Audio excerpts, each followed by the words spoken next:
வணக்கம் மக்களே. சௌமியா அன்புமணி அவர்கள் இன்னைக்கு சட்டசபையில ஆளும் தாவேகா அரசு போட்ட பட்ஜெட் தாக்கலை குறித்து நாக்க புடுங்குற மாதிரி நாசுக்கா எப்ப என்ன பட்ஜெட் போட்டிருக்கீங்க, சல்லி பைசாக்கு பிரோஜனம் இல்லை அப்படின்றத புள்ளி விவரத்தோட எடுத்து பேசியிருக்காங்க. அதுல பாத்தீங்கன்னா விவசாயிகளுக்கு இழைக்கப்பட்ட அநீதி, படிச்சும் வேலை இல்லாம திண்டாடக்கூடிய இளைஞர்களுக்கு இழைக்கப்பட்ட அநீதி, இது இல்லாம தமிழ்நாட்டின் தலையாய பிரச்சனையான தண்ணீர் பிரச்சனையில தாவேகா அரசுடைய கையாளாகத்தனம், நீட் தேர்வால இழைக்கப்படக்கூடிய அநீதி, இதெல்லாம் குறித்து விவரமா புள்ளி விவரத்தோட பேசியிருக்காங்க. இந்த காணொலியில சௌமியா அன்புமணி அவர்கள் சட்டசபையில கர்ஜித்த விஷயங்களை தெளிவா பார்க்க போறோம். இது ஒவ்வொருத்தவங்களும் தெரிஞ்சுக்கக்கூடிய விஷயம், அதனால ஸ்கிப் பண்ணாம முழுசா காணொலியை பாருங்க. சௌமியா அன்புமணி அவர்கள் தாவேகா அரசு கொண்டு வந்த சில தீர்மானத்துக்கு வாழ்த்து தெரிவிச்சுக்கிட்டாங்க. அது என்னன்னா சேவை உரிமை சட்டம். இந்த சட்டத்தை தமிழ்நாட்டுல கொண்டு வரணும்னு பாமக கடந்த 13 வருடமா போராடிட்டு வந்திருக்காங்க. இந்த சட்டம் வந்துட்டு 21 மாநிலங்கள்ல நிலவையில இருக்கு. இந்த சட்டத்தின் மூலியமா என்னென்ன பெனிஃபிட்ஸ் பாத்தீங்கன்னா birth certificate, death certificate, EB, ration card, இது போன்ற விஷயங்கள்ல மக்களுக்கு எளிதில் கிடைக்கக்கூடியது. இதை இப்ப தாவேகா அரசு கொண்டு வந்ததுக்கு பாமக சார்பில் வாழ்த்து தெரிவிச்சுட்டாங்க. அடுத்ததா பாத்தீங்கன்னா இயற்கை வேளாண் நம்மாழ்வார் அவர்களுடைய பெயர்லயும், சேவை செம்மல் அஞ்சலி அம்மாள் அவர்களுடைய பெயர்லயும் விருதுகள் வழங்க தாவேகா அரசு அறிவிச்சிருக்காங்க. இது இல்லாம வேளாண் பல்கலைக்கழகத்துல இயற்கை வேளாண் பட்டய படிப்பு அந்த கோர்ஸுக்கு நம்மாழ்வார் அவர்களுடைய பெயரை வைக்கிறதா அறிவிச்சிருக்காங்க. இந்த 2 விஷயத்துக்குமே பாமக சார்பில் வாழ்த்து தெரிவிச்சுக்கிட்டாங்க. என்ன ஒரே பாராட்டு மழையா இருக்கு அப்படின்னு நீங்க யோசிக்கலாம். பாராட்டுற மாதிரி சீராட்டி கடைசியில பருத்து எடுத்திருக்காங்க. அது என்னன்றத பாத்துடலாமா? தமிழ்நாட்டுடைய மொத்த பட்ஜெட் அவங்க ஒதுக்குனது பாத்தீங்கன்னா 4,72,580 கோடிங்க. அதுல வேளாணுக்கு தனியா பட்ஜெட் பிரிச்சிருக்காங்க. பாத்தீங்கன்னா கால்நடை, பால்வளம், வனத்துறை, இது போன்ற ஒரு 22 டிபார்ட்மெண்ட்டுக்கு 58,000 கோடி ஒதுக்கியிருக்காங்க. அக்ரிகல்ச்சருக்கு மட்டும் வெறும் 14,000 கோடி தாங்க ஒதுக்கியிருக்காங்க. தமிழ்நாட்டுல 8 கோடி மக்கள் இருக்காங்க. அதுல 5 கோடி மக்களாவது விவசாயம் பண்றவங்க தான் இருக்காங்க. இந்த 5 கோடி மக்களுக்கு வெறும் 14,000 கோடி தான் ஒதுக்கியிருக்காங்க. இது எந்த மூளைக்குங்க சரியாகும்? இதை வச்சு என்ன நலத்திட்டங்கள் பண்ண முடியும்? ஏற்கனவே விவசாயிகளுக்கு கூட்டுறவு கடன் முழுமையா தள்ளுபடி பண்ணுவீங்கன்னு பார்த்தா அதுவும் இல்ல. பெரிய ஏமாற்றம் தமிழக விவசாயிகளுக்கு. இப்ப இந்த 14,000 கோடி தான் நிதி ஒதுக்கியிருக்கீங்கன்னு போது இது மிகப்பெரிய அளவுல ஏமாற்றமா இருக்கு. இது எப்படி இருக்குன்னா, குடும்ப தலைவி வீட்டு வாடகை, கரண்ட் பில்லு, இஎம்ஐ இது எல்லாத்துக்கும் பட்ஜெட் ஒதுக்கிட்டு சாப்பாட்டுக்குன்னு பட்ஜெட் ஒதுக்காம பெற்ற பிள்ளைகளை எந்த தாயாவது பட்டினி போடுவாளா? ஆனா நீங்க விவசாயிகளுக்கு அநீதி இழைச்சிட்டீங்க அப்படின்னு நாக்கப்படுங்கிற மாதிரி நாசுக்கா தாவேகா அரசை பத்தி கேள்வி கேட்டாங்க. இதை யாருமே அந்த நேரத்துல எதிர்பார்க்கவே இல்லைங்க. அடுத்ததா பாத்தீங்கன்னா இன்ஃப்ராஸ்ட்ரக்சர் டெவலப்மெண்ட், அதாவது ரோட், கவர்மெண்ட் ஹாஸ்பிட்டல்ஸ் இது எல்லாத்துக்கும் கட்டுறதுக்கு போதுமான அளவுக்கு நிதி ஒதுக்கியிருக்காங்க. ஆனா தமிழ்நாட்டின் முதன்மையான பிரச்சனையான தண்ணீர் பிரச்சனையை சரி செய்ய போதிய நிதி ஒதுக்கலங்க. நீர் பாசன திட்டமான காவேரி குண்டார் இணைப்பு திட்டம், தருமபுரி காவேரி உபரிநீர் திட்டம், அரியலூர் சோழர் பாசன திட்டம், காவேரி சரபங்க திருமணி முத்தார் கால்வாய் இணைப்பு திட்டம், நந்தன் கால்வாய் திட்டம் மற்றும் தென்பெண்ணை துறிஞ்சலார் இணைப்பு திட்டம், இது போன்ற பல நீர்ப்பாசன திட்டங்களுக்கு ஒதுக்கிய நிதியை வச்சு 1% கூட இந்த திட்டத்தை செய்ய முடியாது அப்படின்னு அவங்க சொல்லியிருக்காங்க. தமிழ்நாட்டை பொறுத்த வரைக்கும் ஒரு வருஷத்துக்கு 950 டிஎம்சி மழைநீர் நமக்கு கிடைக்குது. ஆனா இது எல்லாமே அப்படியே வீணாகி கடல்ல தான் கலக்குது. இதெல்லாம் சேர்த்து வச்சாலே நம்ம அண்டை மாநிலங்களை அண்டி இருக்க வேண்டிய அவசியம் இல்லை. இது எப்படி சேர்த்து வைக்கிறதுனா 2 வழி இருக்கு. முதல் வழி என்னன்னா, தமிழ்நாட்டுல 35 பெரிய ஆறுகள் இருக்கு. 10 கிலோமீட்டர் தூரத்துக்கு ஒருக்கா சின்ன சின்ன தடுப்பணைகள் கட்டினாலே போதும், ஒரு வருஷத்துக்கு தேவையான நம்ம நீரை சேர்த்து வச்சுக்க முடியும். 2வது வழி என்னன்னா, தமிழ்நாட்டுல 42,000 ஏரிகள் இருந்தது. ஆனா இப்ப 27,000 ஏரிகள் தான் இருக்கு. இது மாதிரி ஏரி, குளம் எல்லாத்தையுமே தூர்வாரி பராமரிச்சு மழை நீர் சேமிச்சாலே போதும், நமக்கு போதிய நீர் கிடைச்சிரும். தண்ணீர் பிரச்சனையில தண்ணீர் அடைஞ்சிட முடியும், கிரவுண்ட் வாட்டரும் ரீச் ஆயிடும் அப்படின்ற மாதிரி அவங்க சொல்லியிருக்காங்க. அடுத்ததா பாத்தீங்கன்னா விவசாயிகள் மின்சார வாரியத்துக்கு தட்கல் திட்டம் மூலயமா இலவச மின் இணைப்புக்காக 1,500 கோடி கட்டியிருக்காங்க. அதாவது 5 ஹார்ஸ் பவர்ல இருந்து 15 ஹார்ஸ் பவர் வரைக்கும் சொல்லி 2 லட்சத்துல இருந்து 4 லட்சம் வரைக்கும் முன்பணமா கடனை உடனே வாங்கி கட்டியிருக்காங்க. ஆனா இன்னைக்கு வரைக்கும் அவங்களுக்கு மின் இணைப்பு தரப்படல.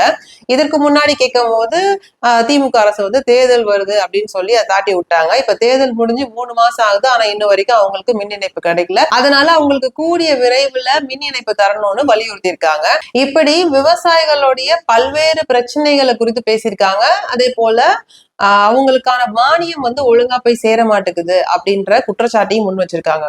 அடுத்ததா பாத்தீங்கன்னா அரசு வேலை வந்து காணல் நீர் ஆயிடுச்சு அப்படின்ற ஒரு மிகப்பெரிய குற்றச்சாட்டை வச்சிருக்காங்க. அதாவது டிஎன்பிஎஸ்சி, டிஆர்பி, எம்ஆர்பி போன்ற பல எக்ஸாம்கள் மூலயமா 10 வருஷமா மக்கள் வந்து எக்ஸாம் எழுதுறாங்க, பாஸ் ஆறாங்க, வேலை கிடைக்க மாட்டேங்குது. அப்படியே வேலை கிடைச்சாலும் பணி உயர்வோ இல்ல ஓய்வூதியமோ இல்ல. இதுக்கான பட்ஜெட்டும் நீங்க ஒதுக்கல. இது இல்லாம ஜிஓ 152 படியும் ஜிஓ 139 படியும் சென்னை மாநகராட்சியை தவிர்த்து மற்ற மாநகராட்சி, பேரூராட்சியில உள்ள எல்லா அரசு வேலைகளையுமே நீங்க கான்ட்ராக்ட் காரங்கிட்ட கொடுத்துட்டீங்க. இதனால பெரிய அளவுல உழைப்பு சுரண்டல், ஊதியம் சுரண்டல், மனித உரிமை மீறல் இதெல்லாம் நடக்குது. இப்படி இருக்கும் போது எப்படி சமூக நீதி நிலைநாட்ட முடியும் அப்படின்ற கேள்வி எழுப்பியிருக்காங்க. அதாவது இப்போ ஒரு கான்ட்ராக்ட் காரங்க கிட்ட 150 கோடி கொடுக்குறாங்கன்னா அதுல 12 கோடி தான் சம்பளமா அவங்க கொடுக்குறாங்க. மீதி 138 கோடியை வந்துட்டு அட்மினிஸ்ட்ரேஷன் சார்ஜஸ் சொல்லிட்டு பெனாயில் தொடப்பெல்லாம் வாங்கணும் அப்படின்னு கணக்கு காட்டுறாங்க. இங்க மிகப்பெரிய அளவுல ஊழல் நடக்குது. ஆக மொத்தத்துல இந்த 2 ஜிஓ மூலயமா 50,000 அரசு வேலையை வந்து காலி பண்ணிடுச்சு இந்த அரசு அப்படின்னு சொல்லி குற்றச்சாட்டு வச்சிருக்காங்க. கவர்மெண்ட் வேலையை தான் இப்படி காலி பண்ணிட்டீங்க, அட்லீஸ்ட் தனியார் நிறுவனத்திலேயாவது உள்ளூர் இளைஞர்களுக்காக முக்கியத்துவம் கொடுக்கணும். அப்படி ஏதாவது நீங்க ஒரு தீர்மானம் போட்டிருக்கீங்கன்னா இல்ல. அதனால 80% உள்ளூர் இளைஞர்களுக்கு தான் முன்னுரிமை கொடுக்கப்படும்ன்ற ஒரு அரசாணையை கொண்டு வாங்க.